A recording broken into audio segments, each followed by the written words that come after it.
Hey,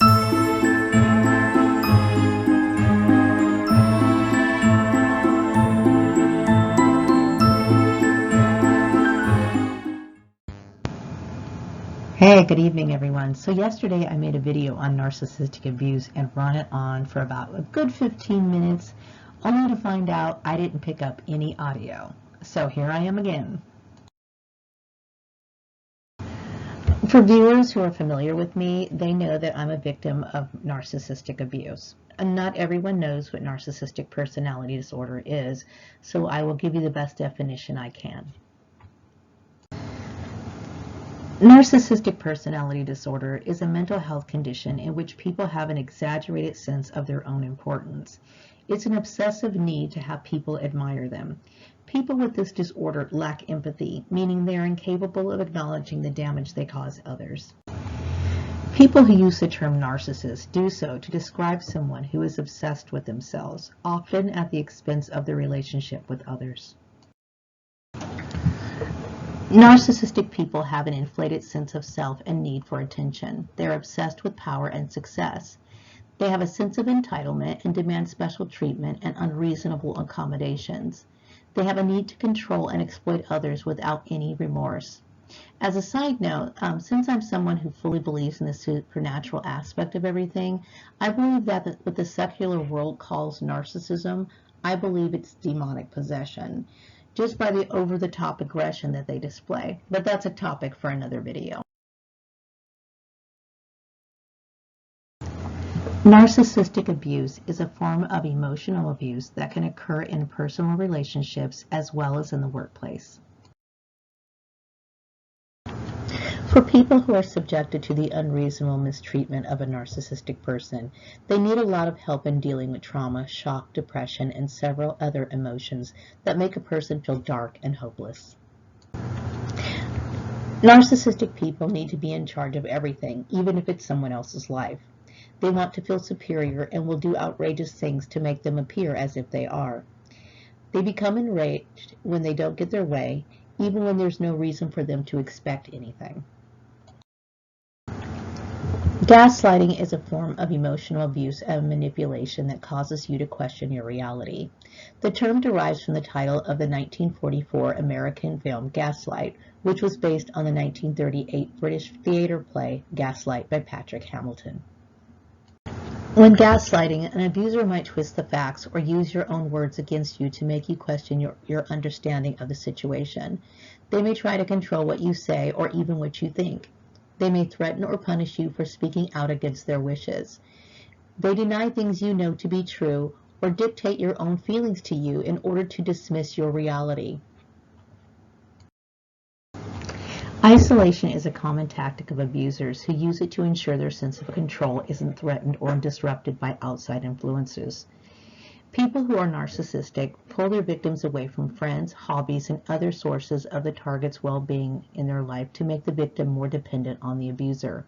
At the same time, isolation keeps victims trapped. If they can't go to work, see their family, or can't leave their home or access a phone, they're kept vulnerable to the abuser and the abuser's version of reality. I'm sure many of you who are my age or older read the book or watched the movie about Joan Crawford. That would be Mommy Dearest by Christina Crawford. Now, first of all, I'd like to say that I was not there to observe or confirm what happened to Christina Crawford. She could have very well made it up, but the story or the account of what happened is a really good example of narcissistic behavior. Okay, here we have Joan Crawford, a rich actress who adopts 4 children. On the outside, that looks like an admirable and charitable thing to do. But if Joan Crawford was indeed a narcissist, which, by the way, the book nor the movie has ever referred to Joan Crawford as one, I'm just using her as an example.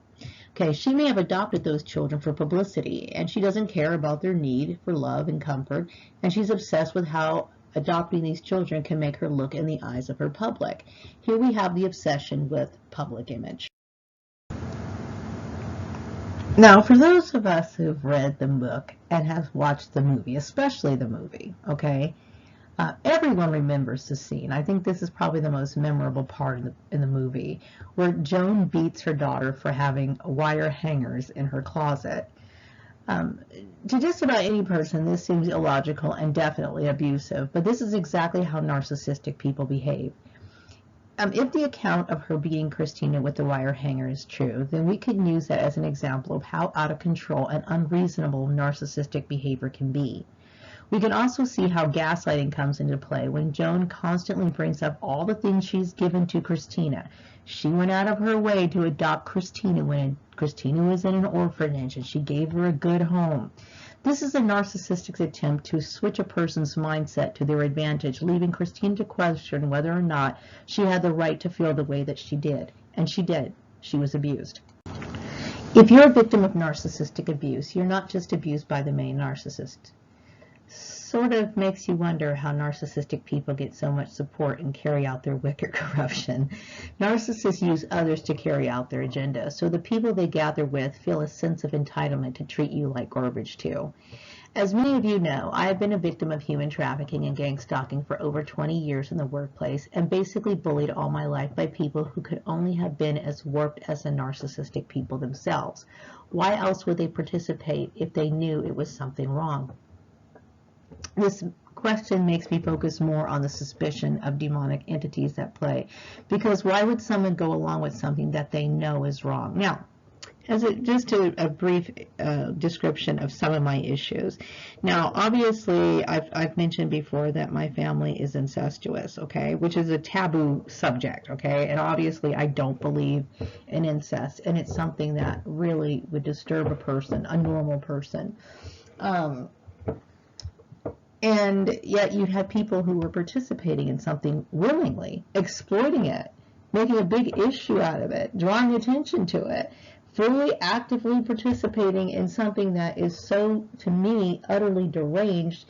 What would make a person go along with something like that?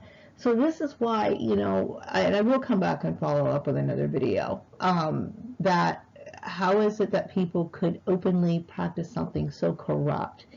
This is where I'm leaning towards the demonic possession, but I'll be back with another video on that one shortly. If you're watching this and you're in a relationship of some kind with a narcissist, you may be wondering if you can get help or change them. It's commonly believed among therapists that narcissistic people are unlikely to change or even recognize they have a problem, mainly because of their inability to accept criticism and their lack of empathy. Generally, when a narcissistic person goes to therapy, it's only if they're forced to do so. I just recently saw a video, I think it was maybe about 3 months ago, and it was this dude on there, and he was basically talking about how he identifies himself as a narcissistic person. He is open about his inability to care about people and have feelings and empathize, okay? He was basically saying that you know, the only time he went to therapy is because he had family members who were trying to help him, get him some help, you know, because he had hurt a lot of people, and, you know, a lot of people, they love their families. Even though they're abused by them, they're not being appreciated, but they try to get him some help to resolve these issues. And he went along with the program, right, because he wanted to keep the peace, because he got tired of the badgering. But the fact is that it didn't help him any, you know. And the only time maybe a narcissistic person might go to therapy on their own, it seems as almost like they're doing it because they've burned so many bridges. They're trying to figure out how not to be such an asshole in front of other people, because, you know, like I said, they've burned so many bridges.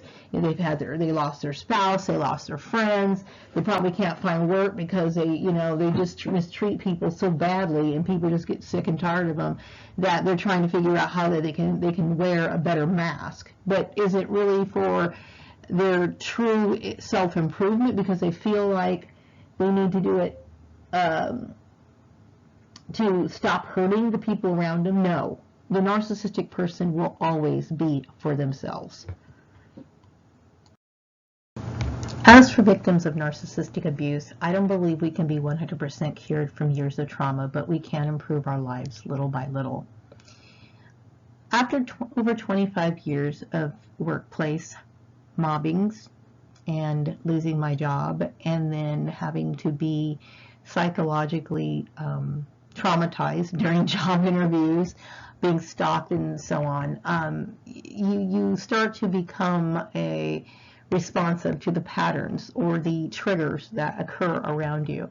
So like, if I was thinking about the example of Pavlov's dog, okay, and I think a lot of people who study psychology know that what goes on with this particular experiment. Whereas they'll ring a bell and the dog starts to salivate because every time they hear that bell or they see a white coat of the people who are like helping in that little lab or whatever, they immediately start salivating because they're associating these things with eating, because when the bell rings, it's time to eat.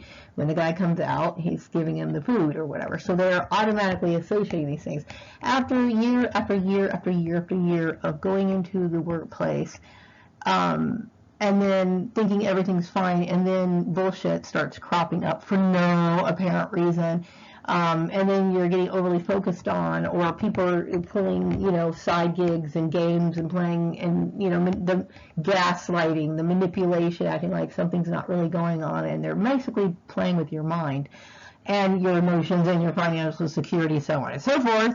That starts to weigh in on your mind, and you start to associate the thing that's one of the most important things in your life is your job. Okay.